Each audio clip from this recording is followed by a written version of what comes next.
હાલો, જય શ્રી કૃષ્ણ બધાને। આજે બીના બનાવે છે એક મસ્તીનું। તો જય સોમનાથ મહાદેવ, જય હનુમાન દાદા, જય બજરંગબલી, જય માં અન્નપૂર્ણા। વિડીયો જો અમારી રેસીપી આ ગમતી તમને હોય તો વિડીયો લાઈક કરજો, શેર કરજો, કોમેન્ટ કરજો અને સબસ્ક્રાઇબ કરજો અને એની બાજુમાં બેલ આઇકન હોય ઓલ એ દબાવી દેજો એટલે નવા વિડીયો નવી રેસીપી તમને જોવા મળે। ચાલો બીના હવે પેલા સ્ટાર્ટિંગ કરી દે। આ 1 વાટકો ચણાનો લોટ અને આ તમે ફ્રીજમાં કેટલા દિવસ બીના રાખી શકીએ આપણે? ફ્રીજમાં 2 મહિના સુધી સરસ રહે। 2 મહિના સુધી ફ્રીઝરમાં કે ફ્રીજમાં? ફ્રીજમાં જ રહી લ્યો 2 મહિના। તો 1 વાટકો ચણાનો લોટ નાખ્યો છે। પછી આ મેથીના ઝીણું કટિંગ કરી અને ધોઈ લીધેલી છે। હા બરોબર। મેથી આખો વાટકો નાખ્યો એને ધોઈને। અને આ ધાણા ભાજી 1 વાટકી છે। હા 1 વાટકી ધાણા ભાજી। જો અમારા ગામડામાં દેશી હવા મીડી મસ્તીની હાઈ ક્લાસ ધાણા ભાજી, ધોયેલી ધાણા ભાજી। પછી એક ટુકડો 1 ઇંચ જેટલો આદુનો છે ખમણી લીધું છે। હાલો બરોબર। આજે આપણે યુટ્યુબ ફેમિલી બધા રાજી થઈ જાય। અને આ 4 મરચા નાના લીધા છે, મોરા મરચા ઝીણું કટિંગ કરેલા। 4 મરચાનું ઝીણું કટિંગ કરીને નાખી દીધું। હવે બધાય મસાલા નાખવાના છે। આ હાલો આ 2 ચમચી ધાણા જીરું, 2 ચમચી ધાણા જીરું, ઓકે। અડધી ચમચી ગરમ મસાલો, હા નાની ચમચી છે અમારી, હા મોટી ચમચી ન સમજતા। હવે 1 વાટકો જે ચણાનો લોટ છે ને એ પ્રમાણે માપ અમે નાખીએ છીએ। નાની ચમચી હળદર, નાની ચમચી હળદર, નાનીમાં નાની ચમચી હળદર, થોડી હિંગ, થોડીક હિંગ,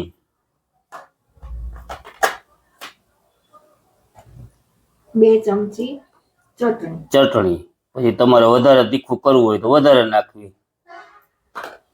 અમારે ઘરમાં આવી રીતના બધાને પસંદ છે। સ્વાદ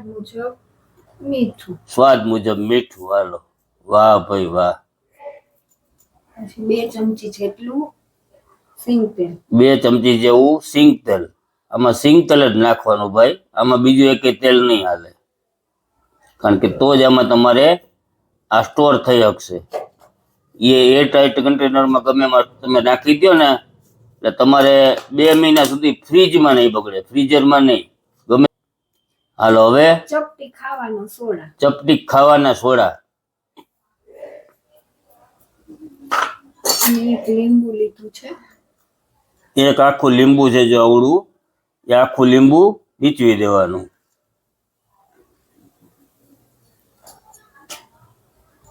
વાહ ભાઈ વાહ, જુઓ લીંબુ હાઈ ક્લાસ રસ નીકળો। હમણાં તો શાકભાજી બહુ ભાઈ સારું આવે છે, ઠંડી બહુ પડવા માંડી છે। તમારે ત્યાં ઠંડી કેવી છે કોમેન્ટમાં લખીને કહેજો। અમારે તો અહીં ગામડે બહુ પડવા માંડી છે। ચાલો હવે થોડીક અમથી ખાંડ, 1 ચમચી જેટલી। હવે બધું આ ભેળવી નાખવાનું છે, આવી રીતના હાથેથી બધું ભેળવી દેવાનું છે। આ તમારે 2 મહિના સુધી ફ્રીઝરમાં નહીં પણ ફ્રીજમાં સ્ટોર તમે કરી શકશો, એરટાઇટ કન્ટેનરમાં। પ્લાસ્ટિકનો ડબ્બો ગમે હોય ને એમાં રાખી દો, પછી તમારે આ પાતરા ઊંધિયાનું શાક થઈ શકે, તુરિયા ઊંધિયાની ગોળીનું શાક થઈ શકે, ગુવાર ઢોકળીમાં હાલે। આ બધી ગોળી ટૂંકમાં જેમાં હાલે ને એવી ગોળી ટૂંકમાં આપણે આ ગોળી બનાવીએ છીએ। પછી એક ને એક શાક ખાલી આ ગોળીનું શાક બનાવીને ખાવ તોય તમને મજા આવે। વઘાર કરીને ખાલી આ ગોળી નાખી દો, આવી રીતના બધું ભેળવી દેવાનું છે।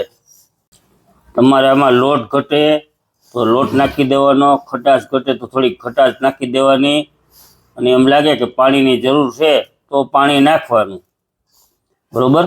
આ કોઈ પણ શાકમાં તમે આપણે ટૂંકમાં ઉમેરી શકો ને એવી ગોળી આપણે બનાવીએ છીએ।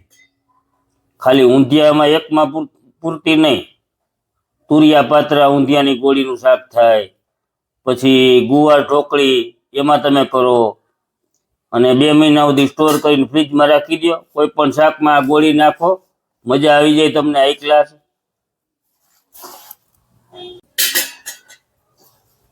આમાં જરાક પાણી નાખ્યું બિનાએ, એવું લાગે તો પાણી નાખવાનું જરૂર પડે તો, અને એમ લાગે કે શાકભાજી વધી ગયું તો થોડોક ચણાનો લોટ નાખી દેવાનો, અને ખટાશમાં લીંબુ જો ઘટતું હોય ટેસ્ટ કરી લેવાનું, તો ખટાશમાં લીંબુ નાખી દેવાનું. જો તેલવાળા 2 હાથ કરી નાખ્યા બિનાએ. ચાલો હવે ગોળીની શરૂઆત થાય છે. તમારે પછી જેવડી સાઈઝ રાખવી એવડી, પણ નાની સાઈઝ રાખવાની, બરોબર. અને આવી ગોળી કરવાની. હા, પેલા લુવા કરે છે અને પછી ગોળી વારશે, એટલે જલ્દી થઈ જાય. આપણે દેશી કાઠિયાવાડી ભાષામાં આને લુવા કહેવાય, લુવા કહેવાય આને. અને લુવા થઈ જાય ને ગોળી વારે એટલે ફટાફટ થઈ જાય ટૂંકમાં. આ દેશી આઈડિયા અમારો બધાયનો. જોકે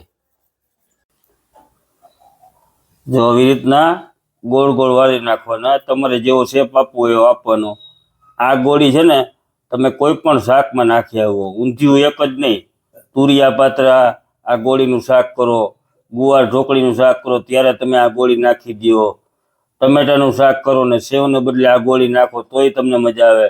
ટૂંકમાં કોઈ પણ શાકમાં વાપરી શકો ને એવી અમે ગોળી બનાવીએ છીએ, અને ફ્રીજમાં તમે 2 મહિના સ્ટોર કરી શકશો. હવે આને આપણે તરવાની એક બાકી છે. હાલો, હવે તેલ આવી ગયું છે. બિનાએ જારામાં ગોળી બધી લઈ લીધી છે ને સીધી તરવા મૂકી દેવાની. જે આવી રીતના જોઈ લેવાનું તેલ આવી ગયું કે નહીં. ધીમે ધીમે બધી નાખી દો ને, છૂટી તો એની મેળે પછી પડી જાય, બરોબર. બધાય શાકમાં ચાલે એવી આ ગોળી બનશે, એક ઊંધિયામાં જ નહીં. ફ્લેમ પછી ધીમો કરી નાખવાનો. પેલા અત્યારે ફૂલ ફ્લેમ છે, પછી ધીમો કરી નાખવાનો. ધીમા ગેસે પકવવાની, એની મેળે ગોળી ઉપર આવતી જાય, જેમ પાકતી જાય એમ. જો અત્યારથી જ તમને દેખાતું હોય છે, જો ઉપર આવવા માંડી, બરોબર. અને પોચી એકદમ રૂ જેવી થાય આ ગોળી. જેવો થવા માંડ્યા એક ગ્લાસ તરાવવા માંડી એટલે ઉપર આવવા માંડી, મેં તમને કીધું એમ. અને જ્યાં ફાટવા માંડે ને એટલે એ ટૂંકમાં સારી ગળવાની તમારે. ગોળી જેવો તમને થોડી થોડી ફાટેલી દેખાય છે, દેશી ભાષામાં આપણે ટૂંકમાં તિરાડ પડવા માંડે એમ ગોળીમાં. જો એટલે ટૂંકમાં સારી થાય, એકદમ પોચી રૂ જેવી મસ્તીની. જો હવે થઈ ગઈ, એકવાર બતાવી જો બીના, આમ ખખડવા માંડે એવી થોડી આકરી કરવાની. આકરી એટલે બ્રાઉન કરવાની, એમ બહુ આકરી નહીં, એટલે હું સ્ટોર કરી શકીએ આપણે. જ્યારે પણ કોઈ પણ શાક બનાવવું હોય ત્યારે ટૂંકમાં તમે આ ગોળી નાખી દો. ખાલી ઊંધિયું નહીં, ગમે શાકમાં હાલે એવી આપણે ગોળી બનાવી છે. તો જો હવે ચારામાંથી બધી કાઢી નાખી બિનાએ, અને આમાં તેલે ન રહીએ, પોચી રૂ જેવી હાઈ ક્લાસ. જો મસ્તીને થઈ ને ગોળી હાઈ ક્લાસ. હવે સીધી નાની પ્લેટમાં નાખી દઈ. જો એનો કલર એ જો કેવો મસ્ત આવ્યો, જો છે ને મસ્તીની. જરાક ચમચીથી બતાવી દેતો આપણા સબસ્ક્રાઈબરને કે હાથમાં લઈને. એકદમ ચોકડો ખખડે એવી. જો ખખડવા જ મિલી, થાળીમાં જ ખખડે. જો એકદમ સરસ ક્રિસ્પી ને અંદરથી પોચી. હા, ભાંગીને બતાવતો. જો ભાંગીને બતાવી દે. જો હા, અને ઉપરથી કરકરી કરકરી એવી ગોળી કોઈ પણ શાકમાં હાલે એવી. પછી આવી રીતના બધી અમે જે લોટ બાકી છે એ ગોળી અમે બધી તરી નાખશું. આ તમને અમે બતાવી દીધું કે આવી રીતના તમે બનાવો તો 2 મહિના સુધી તમે સ્ટોર કરી શકો ફ્રીજમાં, ફ્રીઝરમાં નહીં. અહીંયા હવે આપણી રેસીપી આપણે પૂરી કરીએ છીએ. તો જય સોમનાથ મહાદેવ, જય હનુમાન દાદા, જય બજરંગબલી, જય મા અન્નપૂર્ણા. જો તમને આ રેસીપી અમારી સારી લાગી હોય તો અમારી ચેનલને લાઈક કરજો, શેર કરજો, સબસ્ક્રાઈબ કરજો, ફોલો કરજો અને બેલ આઇકન દબાવી દેજો. એટલે બાજુમાં જે ઓલ બટન હોય એને દબાવી દો એટલે નવા નવા બ્લોગ ને નવી નવી રેસીપી અમારી જોવા મળે. તો ચાલો બીના હવે બધાને જય શ્રી કૃષ્ણ. બધાને વાહ વાહ ભાઈ વાહ બીના. હાલો.